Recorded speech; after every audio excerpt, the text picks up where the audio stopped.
Hi and welcome everybody. I am Sue Freeman, Outreach Program Manager for the Canadian Centre for Occupational Health and Safety, CCOHS. We welcome you today and we welcome our panelists who are here to provide us with prevention information and how to address domestic violence in the workplace. Today we have with us Barb McQuarrie, Community Director of the Centre for Research and Education on Violence Against Women and Children in the Faculty of Education at Western University. She is the team lead for the Addressing Domestic Violence Through Collaboration project. Welcome, Barb. Thank you. Rika Sawatsky is an employment and labor lawyer with experience in labor arbitrations, human rights, and occupational health and safety advisory work. She collaborates with this team to provide a legal perspective. Malie Bunlebert is the manager of the Center for Research and Education on Violence Against Women and Children. She provides coordination and administration support for the project. Christine McCaw is the professor at Humber College and the University of Toronto School of Continuing Studies. She is supporting the research component of this project. Dr. Adriana Berengieri is an organizational consultant, researcher, and educator facilitator specializing in harassment and violence at work. She is a postdoctoral fellow supporting the work of this project. Margaret McPherson is a research associate with the Center for Research and Education on Violence Against Women and Children. She is a lead trainer for this project. Tara Patterson is a national representative with the Canadian Labour Congress, focusing on domestic violence at work. She represents the CLC on this project. Louise Petre offers personalized leadership coaching and consulting services for businesses and individuals, specializing in helping leaders expand their understanding of power, privilege, equity, and oppression. She is the Francophone advisor for this project. Welcome to you all. And a couple of quick housekeeping notes for today's Zoom panel. The question and answer window at the bottom of your Zoom screen is what to use, as the chat feature has been disabled for this live event. Questions that the panelists are not able to answer live today due to time constraints will be answered and emailed out to attendees. And again, this event is being recorded. So let us get started. Thank you for joining us, and over to Barb McQuarrie. Thank you, Sue. Thank you very much, first of all, for having us here today and allowing us to share our work. And thank you for everybody who came. We hope that it's going to be informative, and we do hope that you're going to share what you learned here with your colleagues. What I want to do is acknowledge the very important partnerships that have helped us to develop all of these resources. So our partners are FETCO, Federally Regulated Employers, Transportation and Communication, and the Canadian Labour Congress. They both, Tara from the Canadian Labour Congress has been with us every step of the journey, and both have provided members for our advisory committee. What we're going to do today is just simply walk you through all of the resources that we have developed. But before we do that, we're going to start with a little bit of legal framing. And so we're going to leave that to Rika. Do you want to come on and share that with us? Sure. Thank you, Barb. I'm very excited to be kicking off today's meeting with this legal overview. So as many of you probably know, prior to Bill C-65, employers already bore a duty to, quote, ensure that the health and safety at work of every person employed by the employer is protected, end quote. And there were also provisions in the legislation specifically addressing sexual harassment and violence, which by implication required employers to protect workers from domestic violence in the workplace as well. Now with Bill C-65, the Canada Labour Code replaced the disparate violence and sexual harassment provisions with a single regulation addressing harassment and violence together. And the definition of harassment and violence took on a new meaning. Any action, conduct, or comment, including of a sexual nature, that can reasonably be expected to cause offense, humiliation, or other physical or psychological injury or illness to an employee, including any prescribed action, conduct, or comment. It's a bit of a mouthful. This new definition is important for a few reasons. First, the language is broad enough to encompass non-sexual forms of harassment, which previously were not expressly addressed by the legislation. Second, by combining harassment and violence into a single definition, the legislation ensures that all forms of harassment and violence are dealt with in the same way. And this avoids a two-tiered approach where harassment may attract less attention than violence, which is something that has attracted some criticism in the provincial jurisdictions. And lastly, placing harassment and violence on a spectrum reflects the reality that harassment can quickly escalate into violence, and that violence can take non-physical or non-threatening forms. And as many of you probably know, non-physical forms of violence are common in domestic violence, taking the form of, for example, spiritual, economic, or emotional abuse. So turning to the workplace harassment and violence prevention regulations themselves, there are 4 areas that I'd like to highlight for you today, especially for the purposes of today's discussion. 1, there is a robust prevention system in place that requires a risk assessment to be conducted in the workplace, having regard to, among other things, family violence outside the workplace. Second, the regulations put the survivor or complainant's needs at the center of the prevention and response process. For example, the survivor or complainant has the power to end the resolution process at any time prior to an investigation. There is anonymity promised throughout the process, and the survivor or complainant is entitled to monthly updates, and the entire response process must be completed within a year. And again, this is a really important development because there were criticisms in the past that the survivors were really relegated to the sidelines of the investigative process. Third, the employer bears the obligation of ensuring that support services are made available to a survivor or complainant, including medical, psychological, or other support services that may be available in the surrounding area. And finally, there is a clear resolution process with options on how to proceed from one step to the next. And then, well, although a fairly clear-cut procedure was required under the former regulations, you may find that the sequential steps in the current regs are easier to follow and understand. So the natural response to a discussion about legislation, such as the one I just had, is to ask, well, what does this practically mean? What does it look like to put these responsibilities into action? And this is where I'd like to turn the virtual mic back over to Barb and the rest of the panel, who will be guiding us through an important discussion on this very subject today. Thank you. Thank you, Rika. So next, I'm going to call on Mally, and what she's going to do is show you how to sign on to the website and how to create an account. Hi, everyone. So I'm going to be showing you how you can access all of our amazing tools and resources that we've created for you.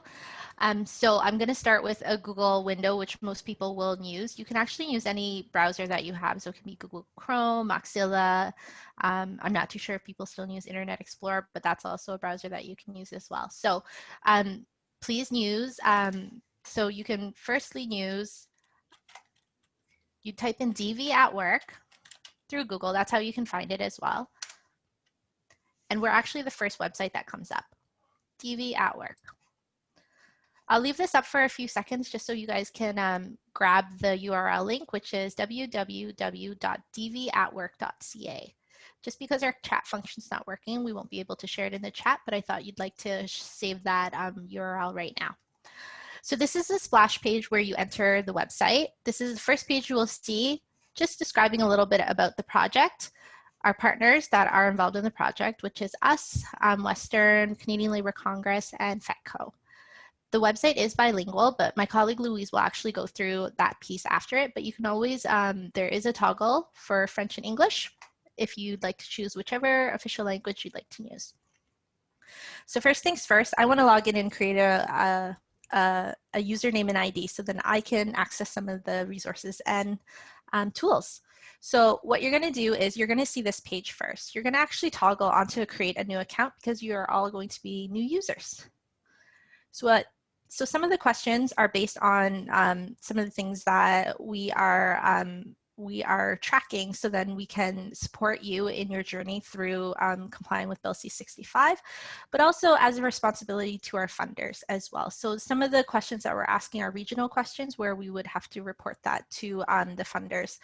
A lot of the questions that we do get asked is, what do you do with this type of information? And so this is why I'm explaining upfront right now the types of information that we're collecting. We're not sharing any of your information with any third-party users except for the regional aspects. And we're also not sharing any names and emails addresses as well. So the first question is your workplace a FETCO member? A lot of people would say no or yes. If you do know that you are a FETCO member, you can actually click down in the drop-down menu right here and look for your workplace. And I'll autofill it for you. So for this purpose, I'm just going to say that I am a FETCO member and I am a BC Maritime employer, part of the BC Maritime Employers Association. If I did say no, I do have the option to type in another organization. So I'm from Western University, so I'll go ahead and put in Western University. Are you a federally regulated company or organization? The university is not, so I'll continue on saying no. For the department, I work for the Center for Research and Education on Violence Against Women and Children. My role is the manager. You don't have to put in your employee ID, and actually this field is going to disappear in a few days.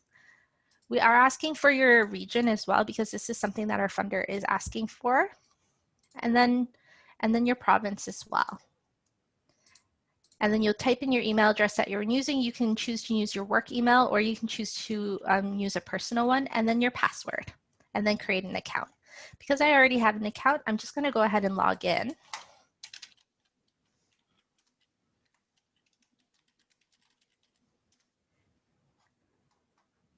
It'll bring you right onto our website here. And the next person who's going to present is is Christine. Mally, can you hear me okay? Yep, you're good to go, Christine. Go ahead. Oh, great. Thank you so much. Thanks so much, everyone. So Mally has pulled up the first screen of our DV at Work website. And the very first step you can see on the left-hand side is to invite everyone to complete an organizational readiness assessment. So Mally's going to take us into that document. And you might be wondering, well, what is that? But it's a tool that we have developed that's meant to be used over time to help organizations assess their readiness to support workers who are impacted by domestic violence. And as you can see, oh, Mally, can you scroll up just 1 second? There are 8 key areas that are included in the assessment. So you can see workplace support, workplace culture, senior leadership support, occupational health and safety, and so on.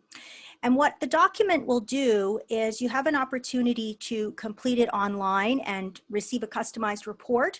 And it will tell you in each of those areas whether your organization is needing to get ready, if you're low, adequate, or high readiness.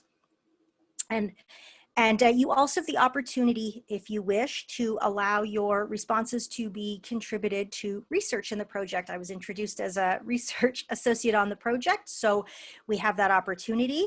And so Mally, if you're able to click in, you can show us a little bit while I'm explaining. So as respondents work through the questions on the tool, they identify activities that their organization are doing at the present time to respond to domestic violence in the workplace. And then once the tool has been completed, a tally system will help them identify those areas where they are in terms of their readiness, whether it's, and there's, as I explained, 4 levels. At the end of this, as Mally's put in her email, you can select to have a customized report. And why is here's some examples, thanks Mally, of some of the items that are under workplace culture. And why do we think this is important? Well, we think it's a great tool to allow organizations to identify their journey of readiness over time. So, and the tool also includes a list of community organizations, websites, and other tools and supports that will help organizations continue to improve their domestic violence response. How can you maximize the benefits? See, Mally's filling it out. Thanks, Mally. We encourage you to use the readiness tool regularly, and especially after your organization has implemented any new policies and practices to help workers who are impacted by domestic violence, so you can then take a look and assess whether that's improved your readiness journey. Where do I find it? It's on the DV at Work website, and it's meant to be accessed and completed at different points in time. So that's a very high level overview of the organizational readiness assessment tool. And thank you so much, Mally, for navigating for me as I gave an overview for everyone. And I'm not sure actually who's next up on our agenda. Next up, we have Adriana, and she's going to walk us through our policy builder tool. Thank you, Barb. So solid policies are cornerstones to effective harassment and violence strategies for workplaces. The Policy Builder is an interactive tool to create a comprehensive workplace domestic violence policy.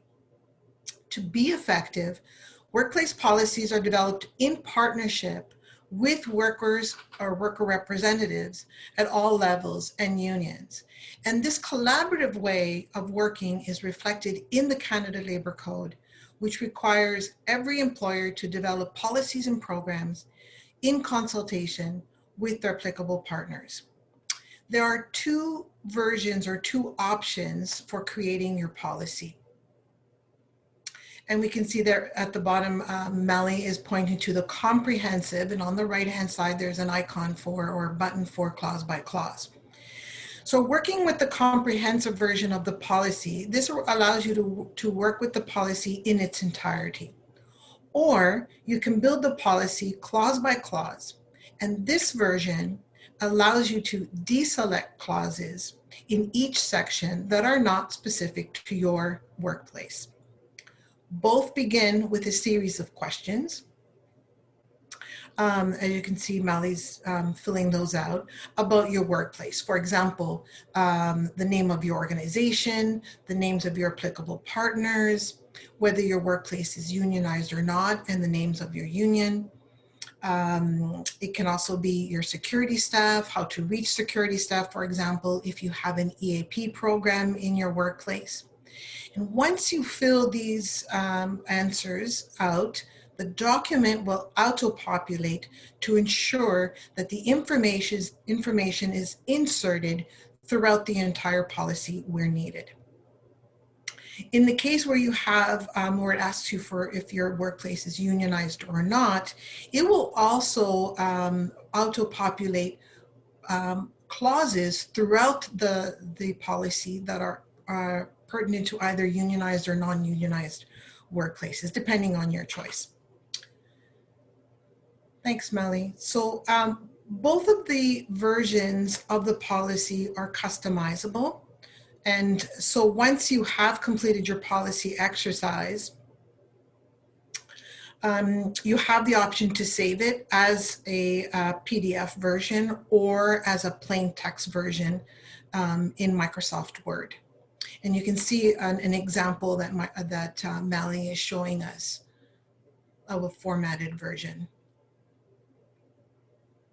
So this template is evidence-based and reflects best practices, and therefore we strongly recommend that it be adopted in its entirety.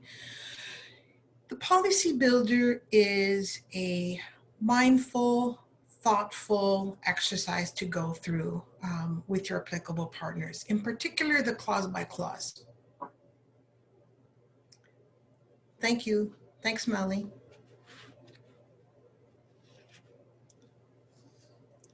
And thank you, Adriana. The next tool that we want to show you, we call it a risk screening tool, and Margaret is going to walk us through that. Thank you, Barb. Hi, everyone. So we've developed a risk screening tool to assist supervisors, HR people in deciding what's happening in a situation, sort of what their steps need to be. This came after, working with employers and understanding that, there's no expectation that everyone needs to become an expert in domestic violence in order to take sort of safe and effective steps. And so this tool is designed to help you assess, screen for how sort of what kind of risk you're dealing with. And then it gives advice at the end about what you should do based on the circumstances. I just want to say that it's important that you, because we're saying you don't have to be an expert, that it's also important to connect with experts in your community. And so there are people who can assist you in doing a risk screen, and also the safety planning that would follow from a risk screen, depending on sort of what you learn. And so as you can see, Mally's showing there are a series of questions that you will ask a person who is experiencing domestic violence that goes to evidence-based indicators of risk, and gives you a sense about the kinds of questions that you're going to be asked, which you can see on the screen. So has your partner or ex-partner recently been using alcohol or drugs? Does your partner or ex-partner regularly contact the workplace to check up on you? Are you worried or afraid for your personal safety while you're at work? Has your partner or ex-partner threatened to harm you or your coworkers while you're at work? Is your workplace the only or the place that you can be contacted? And so you go through those questions, and they're, you know, sort of assessing what is the situation that you're dealing with. And in the sort of the boxes that Mally's checked, you'll see at the end of it that there is a risk to the employee and possible risk to the workplace. And so there's sort of a detailed explanation about the steps that you need to take in order to, you know, sort of ensure that people are safe. You know, it's not a, I just want to say that it's not a professional risk assessment. Risk assessment is a field of expertise, and but it is a screen in the sense that it will give you a confidence about taking steps and when to take them. There's the report. You sign it and take your next steps. Thank you. Thanks, Margaret. The next thing that we want to show you are 2 online training modules that we've developed, a foundational module for everybody in the workplace, and a responder module for union leaders, HR supervisors, HR reps and supervisors, and Tara's going to walk us through that. Thanks, Barb. Yeah, so as Barb mentioned, we have 2 different modules that are available online through the DV at Work website. The first one, this is just the introduction to it and what you would see. It should take any worker about an hour, but they do have the option of stopping at some point and coming back to it, so they don't have to complete it all in the exact hour.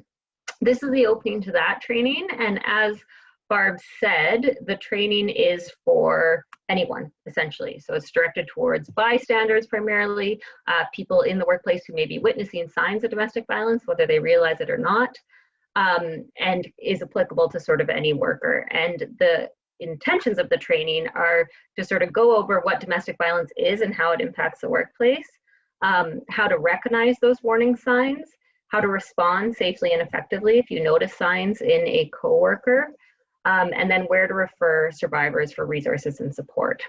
The next training, which takes about approximately 3 hours, is more advanced, and it's for people who specifically have responsibilities around safety, health and safety in the workplace. And so that might be HR professionals, it could be a union steward, it could be people who are on health and safety committees, workplace health and safety committees. And again, the intentions for that training are that participants understand employers' responsibilities under the Canada Labour Code. So some of the things that Rika went over at the start, that they're able to effectively respond to reports of possible domestic violence, that they can complete a preliminary risk screening using the tool that Margaret just demonstrated, that they understand domestic violence safety plans and when to develop one, of course doing that in conjunction with an expert or somebody who works in a shelter system, for instance, and then being able to respond to workers who also perpetrate domestic violence or who use abusive behavior. And so to get a sense of what that training looks like once you're in it, I thought I'd just go through really quickly the safety planning section. So it starts with some basic sort of information: when you should initiate a safety plan, what a safety plan is, how you develop one. We offer a link to a template for a domestic violence safety plan specific to the workplace, and then go through sort of the steps to creating a safety plan. So after they've gone over that kind of general information, we have this piece that talks about different actions that an employer can take. So steps that you can take to implement a safety plan, which may be, you know, making changes to the way that a worker enters or exits the building, either having somebody escort that worker to their car, changing lighting, designating parking spaces, etc. It may include alternative work arrangements, so changing the work site, changing the hours that the worker is at the work site, their schedule, their department, their email address, etc., etc. And then you have sort of an activity where you can check your understanding. So risk is assessed before safety planning takes place. This is true. The safety plan is for the worker, but it also keeps other workers safe. That's also true. And then supervisors should create safety plans for their employees independently. That's false, because they should do it with the affected employee as well as with a domestic violence expert, and so on and so forth. And I'll turn it back. Thank you, Tara. I'm next going to call on Adriana, because we've also developed a leadership training session, and she'll explain that. Thank you, Barb. So this is leadership training is an online facilitated training designed for those responsible for developing and implementing workplace responses to domestic violence. Participants will learn about why a comprehensive and effective strategy to prevent and respond to domestic violence in the workplace is important. Not only to comply with new legislative responsibilities under the Canada Labour Code, but with a focus on prevention to make a crisis a remote possibility in their workplaces, to prepare organizations if it does occur, and to avoid the costs, direct, indirect, monetary and non-monetary, and human costs and suffering that are consequences of a crisis. Ultimately, the goal of this seminar is to create a safe, healthy, and productive workplace for everyone. What we cover are the cornerstones of a comprehensive and effective strategy to prevent and respond to domestic violence at work. But really important is also how these components work together. How do we do this? The seminar provides participants with opportunities to plan a concrete strategy for their unique organizational contexts, and also to assess where their workplace is at in the process and identify particular challenges that they may face in doing so. It will equip workplaces with the knowledge of the tools that they need to support, to provide support, and safety for workers impacted by domestic violence. Thank you, Barb. Thank you, Adriana. We mentioned that the site is bilingual, and so I'm going to call on Louise to walk us through the French side of the site. Bonjour tout le monde. Merci Marie. Alors, comme vous pouvez voir, le site web est en français aussi. Alors, nous avons différentes sections. On a l'évaluation du degré de préparation organisationnelle que Christine vous a expliqué. On a aussi un générateur de politiques qui vous permet de développer des politiques spécifiques à votre milieu de travail. Ensuite, on a la formation. Puis, on a différents programmes. On a un programme de 1 heure, un programme de 3 heures pour les superviseurs. Et on est en train de développer quelque chose pour les leaders, pour les gestionnaires. Puis ensuite, on a un outil de dépistage des risques. Et on a aussi une section pour des ressources. Puis toutes les ressources sont pas mal en anglais et en français. Il y en a certaines où on n'avait pas des ressources en français, mais la plupart des sites ici vous donnent de l'information en anglais et en français. Merci. Thank you, Louise. So the final person I'm going to call on is Adriana again, because we're also doing research. We want to really be able to understand if what we're doing is effective. Thank you, Barb. So as Barb mentioned, the research is really a key component of our project. And each research component allows us to evaluate the effectiveness of the tools that we are creating and the resources that we have developed. And it's important to note that our research studies have ethical approval from Western University. So this means in part that consent is requested from participants before they agree to participate and before we even collect any data. And we give a lot of attention and planning to the protection of that data as well, and to privacy. So Christine has already spoken about the organizational readiness assessment tool, also as an avenue for conducting research. And we are also evaluating our training suites and using that avenue as an opportunity to conduct research. So to give you an idea of what we're doing, the first study that we are conducting is with the foundational suite that Tara was talking about online. And this research study consists of a post-training survey conducted at 2 time intervals. Once immediately following the training, participants or learners are asked if they would like to participate in the survey. And then we asked if they would like to actually take the survey again 6 to 12 months later. So our focus, and why do we have these 2 intervals? Our focus is an interest really in the change over time within organizations before and after adopting and using the tools and resources that we have created. So we do this by assessing workers' experiences of domestic violence responses and the supports that they have received in their workplace.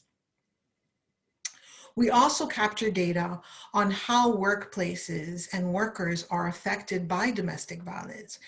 For example, related to absenteeism and presenteeism and safety within the workplace.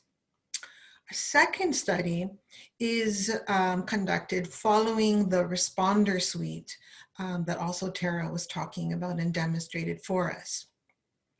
It consists of a one-time survey conducted once with learners who have completed that suite. And it captures or attempts to capture the increases in knowledge. For example, do the learners know the steps to take when they learn when a worker is experiencing domestic violence? And their self-efficacy or confidence in responding to disclosures of domestic violence.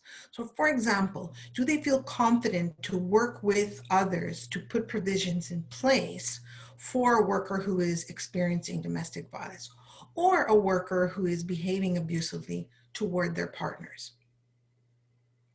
So this study also, again, like the first one, also takes a look at prevalence of these experiences, the nature of those kinds of experiences. And again, we try to capture the ways in which workers and workplaces are affected by domestic violence through, again, factors such as absenteeism, presenteeism, and safety.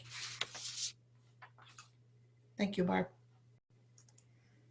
Thank you, Adriana. I'm just going to finish. I'll ask Mally if you could put up the section on the website that talks about the regional dialogue sessions. So we've organized a series of these regional dialogues across the country.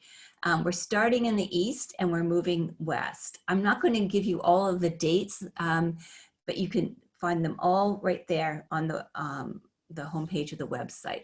So the purpose of these regional dialogues is to bring together employers, labor representatives, and local domestic violence experts so that we can actually talk about how we can collaborate together, both to prevent domestic violence in our workplaces and to respond to it when it happens. So earlier on, I think it was maybe mentioned more than once, we're not expecting employers or union reps to become experts in domestic violence. We know that there are experts in every single community. What we need to do is start building relationships so that we can actually call on each other when we have a situation, so that we can actually plan for safety, so that we can assess the level of risk that's happening. So the dialogue sessions will both serve as an introduction to each other. Who in your region is even available? Who could you call? And then we're going to actually, in these dialogue sessions, provide some opportunities to work through a couple of different scenarios, but together. And so it's that collaborative problem solving that I think is going to really ensure that we're all able to do our job to keep everybody in the workplace safe. So yeah, and we're happy. So that brings us to the end of what we wanted to show you and present to you. And we're really happy to answer any questions at all that, that you have about anything that we've said, or maybe we haven't explained something that you want to know about too. Barb, we have a question from Glenn French that reads, "This is an exceptional program. I would like to recommend this to many of my organization clients across Canada. Do you have any recommendations or suggestions on how this could be done by a third party such as ours? Obviously, full credit to the developers. Should this be done only through the regional dialogue sessions?" Thank you. Thank you for the question. And what I would say is that we are so open to collaborate. We know that in order to be able to do a good job at ensuring safety in the workplace, we need everybody involved. So you are, Glenn, if you want to talk to us afterwards, we're happy to talk strategy with you, but you can take this webinar recording, you can take links to the website, you're free to circulate that through your networks. Because all of the training and the resources are, you have to sign in and create an account first. We can't just send out links individually to the training, but any way that you want to help us to let people know that this is available, to know that it's free of charge, we really welcome. One more question, Barb. Are there any train the trainer or workplace modules contemplated to facilitate local discussions? Yes, there are. And I think that there's more than one way that we're trying to facilitate local discussions. So definitely that's our idea with the regional dialogues. And so you'll see that it's not completely local, it's more regional. Eastern region, Quebec, Ontario, Prairie provinces, and Vancouver. But once we have people registered there, it's our intent to try to put you in small groups with people that are geographically as close to you as possible.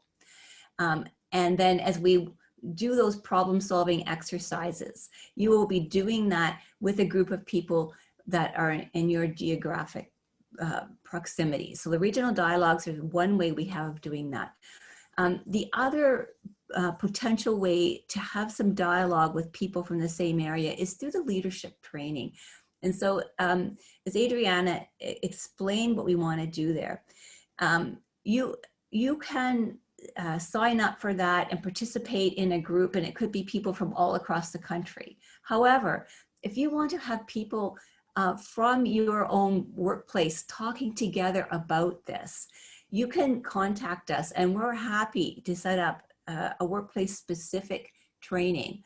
No, we haven't actually discussed this with the team, but if you had a local domestic violence expert that you felt like you wanted to involve in the training so that you're all learning together and discussing and problem solving together, we're open to that as well. So I would say that if I haven't fully answered your question and you really want something that involves people in your local geographic area, contact us and we'll work with you to provide that kind of localized training. I do think that it's really important that we learn together. Are there any guidelines for external investigators to escalate issues found during the course of an investigation if need arise? I would say that maybe the risk screening tool would be helpful here. And so that tool can really help you to identify a situation that is higher risk. It's a series of questions, and they're very direct questions.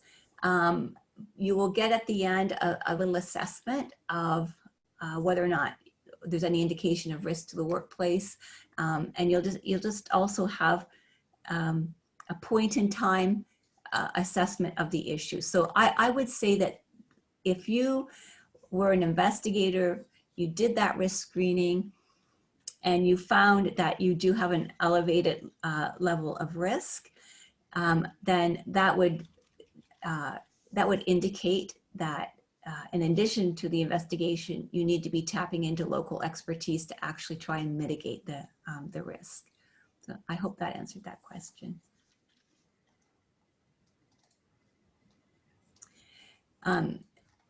Yes.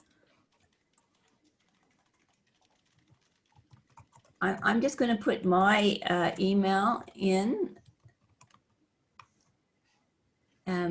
Mally, do you also want to put your email in for people to contact us after the session is over? We're happy to continue the discussion. We're happy to collaborate with you to reach as many people as possible with this training.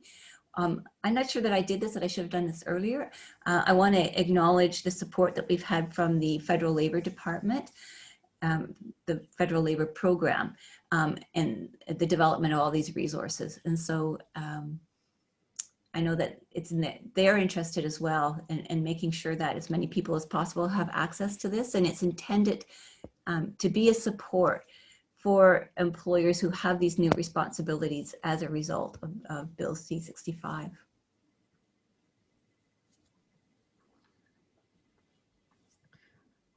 I just wanted to jump in and thank everyone today. There's been such a good round of questions and insights and support of this work as a group in a powerful panel, great dialogue. And there is me also emphasizing that when we do the follow-up post-event, the contact information that is needed can accompany that follow-up. So that will go out to all attendees, all who have registered as well.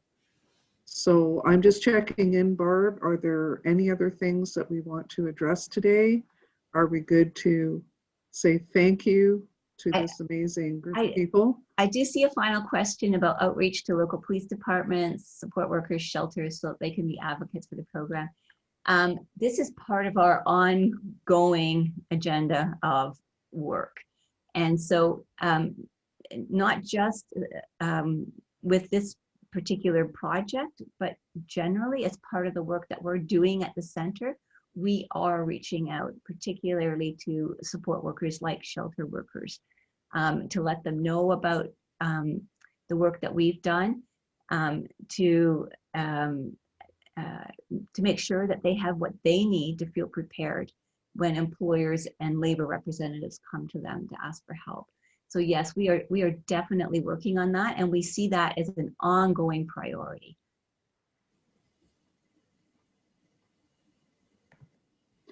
Thank you so much, Barb, and thank you to all the panelists today. Amazing questions from the attendees, great dialogue. So we are going to send the email follow-up. There'll be more information in that. Please stay tuned. And again, until then, wishing you all to stay safe and well. Thanks for joining us. Have a good rest of day. Bye for now. Bye.